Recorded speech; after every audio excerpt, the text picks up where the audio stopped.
yourself in there? I wanted to show what's going on back here. So we're heading to Mackinac Island. It's right over here.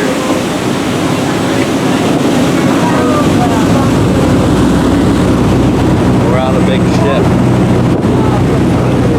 with lots and lots of other people. And this thing only takes mere minutes to get across because it's a fast one. My wife likes going fast, so she got us the fast ship over to Mackinac Island. There's the Mackinac City Bridge over there. We're going to go over that after. Wow, it's a long span. That's how the thing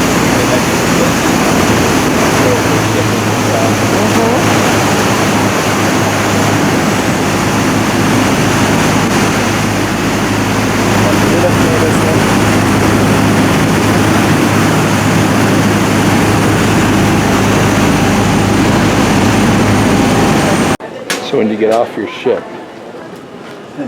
you get up to the street, this is what you see. And it smells like horses. And this is weird because you think you're going to get run over by a car, but there isn't any.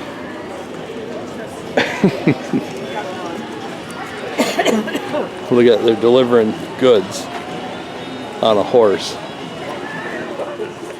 Good. How are you? Doing good. Starting out one morning pretty strong. It's a really nice day out today though. It's really enjoyable. I got some very special horses with me. On the left we have T-Bone. Everyone say hi, T-Bone. Hi, T-Bone. And on the right we have Gibson. Everyone say hi, Gibson. Hi, Gibson. Yeah, T-Bone here. He is the cutest little horse we have in the barn. Not a opinion, it is feedback. Letting you know. But these guys are Belgian draft horses, meaning they are typically brown, blonde, or tan. We do have another draft horse here on the island. Those guys are Horsedrawn. Horsedrawn draft horses are typically black, apple gray, or white. Oh. Look at these. Here on the left-hand side, we have Dow's Market. Dow's Market opened in 1884. It is the oldest family-run grocery store in the United States, staying open year-round to accommodate for all the full-time residents that we have here on Mackinac Island. I know this little cart thing, flatbed carriage, that is a dray. They will deliver a lot of things around the island, including packages. Oh my gosh. What are we doing? Including packages. Wow, I just got right in front of her.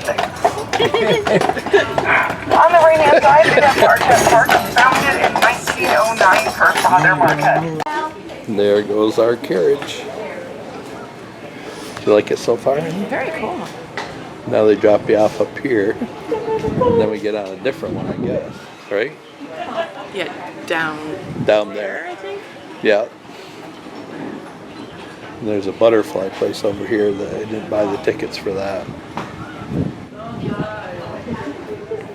So one thing you wouldn't think you'd see here is they have like a thrift shop.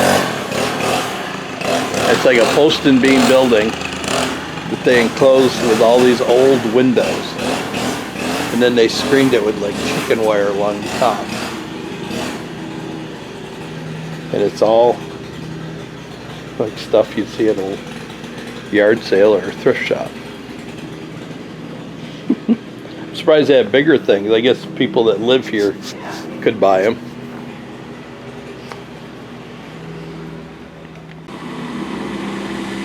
So this part where they drop you off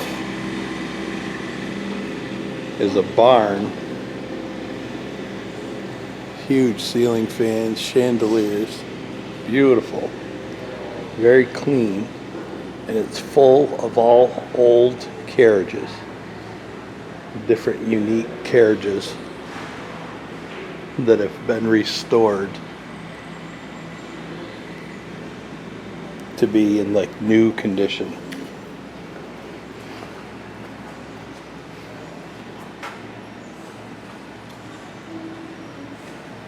This is really interesting. You should read this. Some of these carriages are just absolutely beautiful.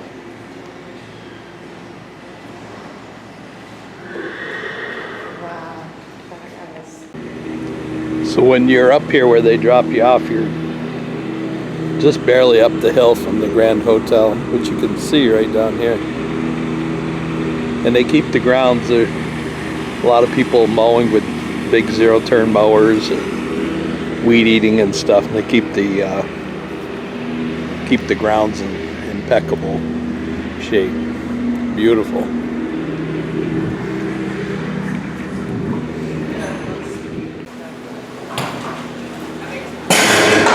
Young farrier.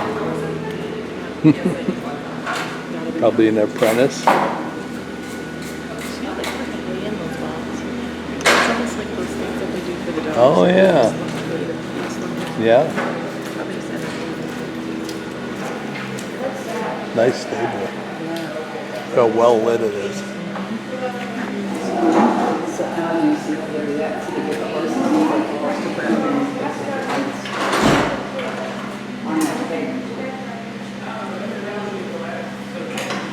Pulling the nails out. Look how good he's being. Listen to. So, this is your tour. I want to talk about things that you guys want to hear about. Alright, so ask any questions that you think of, interrupt me at any point. We'll also have a little scheduled break for you guys to ask any other questions you might have thought of. But you let me know. If you can't think of any other questions, that's also okay. I'm not going to put you on the spot or anything. But just know that I'll continue to talk about things that I think are cool. But we all know that's a lot less fun. Okay? So you let me know, alright?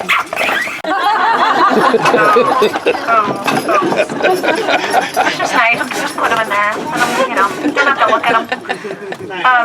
We're gonna let these guys go around us a little bit just because they're a little bit faster than us. Don't want to be holding them up around here. Now, these guys are called liveries. It's a private tour. But we're a lot cooler. They only have 2 horses. Imagine. Wow, how embarrassing. Imagine only having 2 horses. Wow, my goodness. Oh, man. It gets me every time. I don't know. I love that joke. Anyway, so we're going to let them get a little bit farther ahead. I don't want to tailgate them too much. But Skull Cave. You're going to be looking at it right now and thinking, this doesn't look like a skull. And this doesn't look like a cave. Why are we calling it Skull Cave? Well, let's get into it. Alright, I'm glad you asked. So, it used to be a lot bigger. It used to go out into the road right here. Alright, but back in the 70s, Mission Point Resort was a college, okay? So they had all these college hippies having these get-togethers inside of the Skull Cave, okay? And one too many of these get-togethers, all of these cracks were starting to form all in the walls of the cave, alright? And so that's no good. So at first they're like, well, let's just put up this sign that says, no more get-togethers. That works, right? So they did actually have to use dynamite to collapse it for safety reasons. They didn't want anyone to get hurt.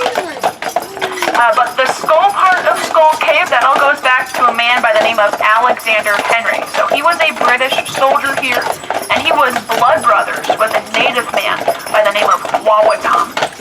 So Wawatam knew that the natives were planning an attack on the British. So for safekeeping, he stowed Alexander away inside of Skull Cave. He knew he would be safe there overnight. It was considered sacred ground, so no native would dare cross his threshold. But when Alexander was there, he couldn't get much sleep. He was tossing and turning all night. There were sticks and stones digging into his back all night. But the next morning, when the sun came through the entrance of the cave, he saw that it was not sticks and stones that he had been